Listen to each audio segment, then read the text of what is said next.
Shortly before midnight, a cyclist dressed in black was pushed from his bike by an unknown assailant. Peter John Gantry, outspoken and eccentric urban activist, died before he could reach hospital.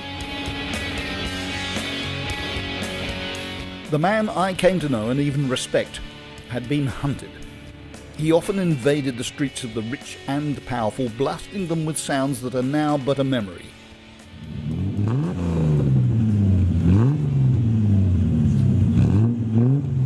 You hear the sound of the motors all around. You hear the cars coming out of the speakers. I'm the one that's been keeping you all awake.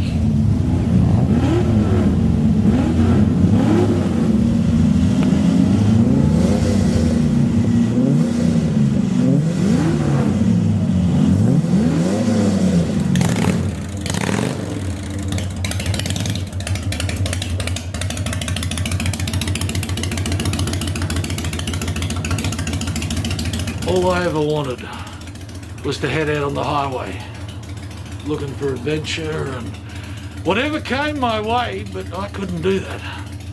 I was married with kids. But you gotta make a stand for something, and my time to do that has arrived. It's time for us to shout at the moon and the sun. We'll be united, we'll fume, and we'll roar. Deep in Sydney's haunted urban landscape, a society in denial simply parked its cars and shrugged its shoulders. With power rationing, hybrids and electric cars alike shared the curbside. The Home Office returned to pen and paper. All available power was reserved for essential use, like following Reg's blog and watching this program. So what does your bike mean to you? Freedom. The choice to do whatever I like, just get out and ride. And you're having that all taken away from you? Yeah, not happy about that. We were keen to know more about Reg and what drove him. At our last meeting, he even admitted to praying for guidance. I haven't done this since Father John gave me 10 Hail Marys behind the velvet curtain. That's another story.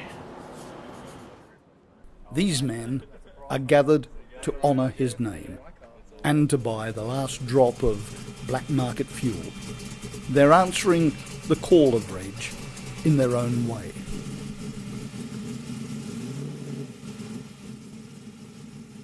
We've got our share of stress and debt.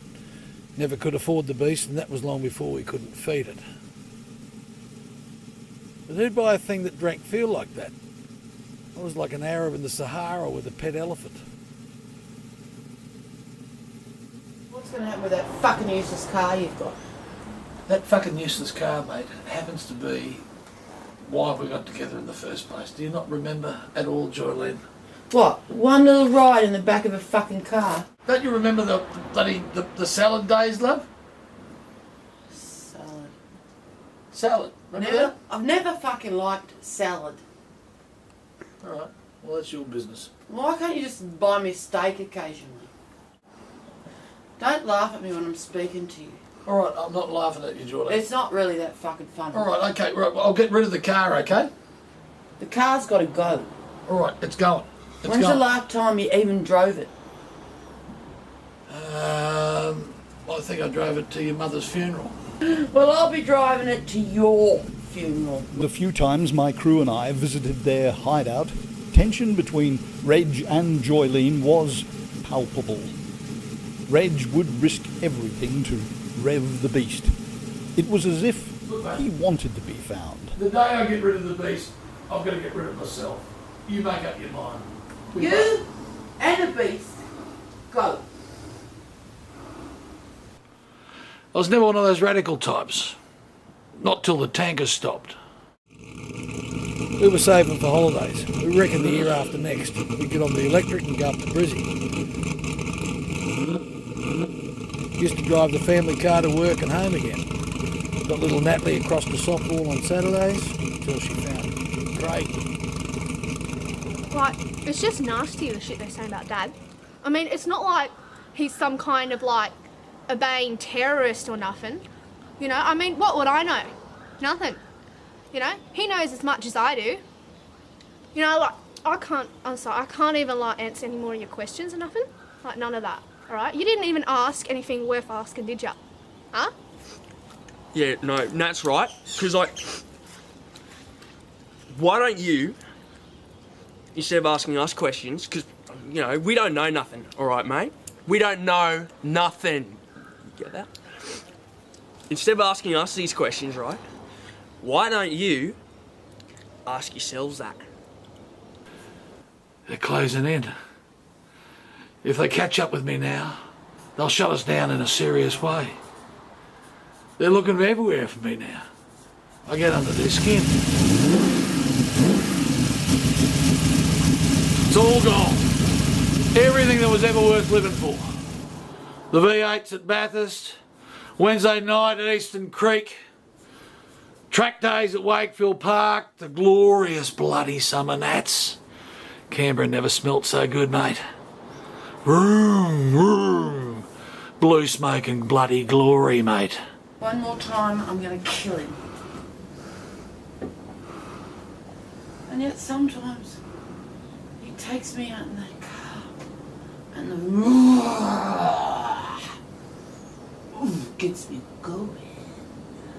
Have you ever wondered what it's like to deliver a pizza before it gets cold on a push bike? If we were born to be pedestrians, God wouldn't have given us internal combustion. How could they let it get like this? We were driven to the madness and drink. Nattering bloody pollies, yes, no, yes, maybe, perhaps. So sunlight's hotting up the world, is it? Isn't that what sunlight does?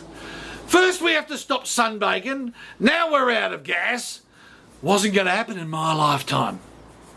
Until it did. Where are we going, and how will we get there without the car to take us? Reg had a few answers when he let me into his life and allowed us to witness his call to glory. It's 2 months now since I've been doing this video blog. Here's what we do. We take those precious last drops, put them in our empty tanks and fire up. We roar and rage till it's all gone and the silence is upon us.